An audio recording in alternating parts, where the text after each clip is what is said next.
Hello, welcome to part 18 of Bipolar Living with Michael Armstrong. Before describing more of the Christmas in San Francisco pending disaster, I want to mention what happened regarding Cy, Rube's newfound friend in Paris, with whom he moved in after Tony had kicked Rube out for rejecting him. And Rube would stay with this man for 6 weeks until his ticket came up to return home by air, sitting on the left bank, drinking cafe and reading and just enjoying Paris. All during that time, I received no notification from him at all beyond a single postcard with one sentence which talked about looking after our affairs in the fall. In any case, that Christmas in San Francisco, besides buying books like crazy, I managed to go to a documentary film called Word Is Out. It was about 20 lesbian and gay people being interviewed about their lives, very simple and straightforward, but a breakthrough movie certainly at the time around the gay rights movement, and I became determined to bring it on home to Toronto single-handedly.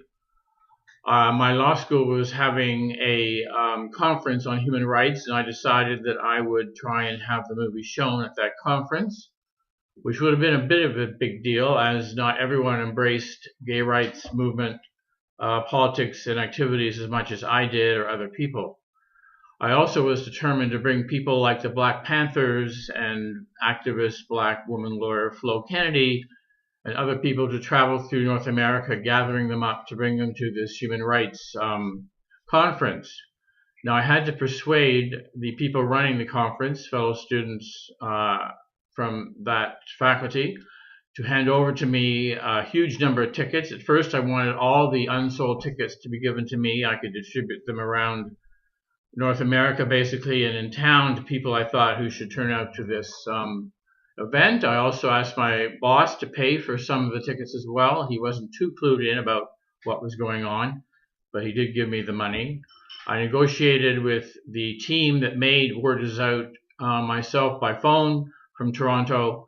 Ultimately, the film did show in Toronto, thanks to my initiative, but I was much marginalized in the process, as most people had figured out that I was very much manic or psychotic during that time. So I returned to Toronto, pursued, as I say, planning for this conference. I decided to fly to New York one evening to start the process of rounding up people for the conference.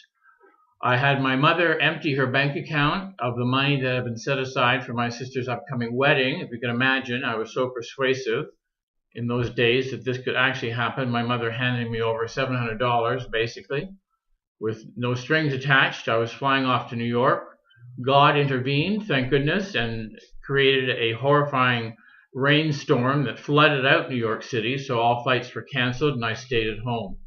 What happened after that involved a meeting with police officers as I went about my saving business. I will describe that in future, as well as my ongoing story in my mind of what I was facing in the world with my madness and psychosis. Bye for now.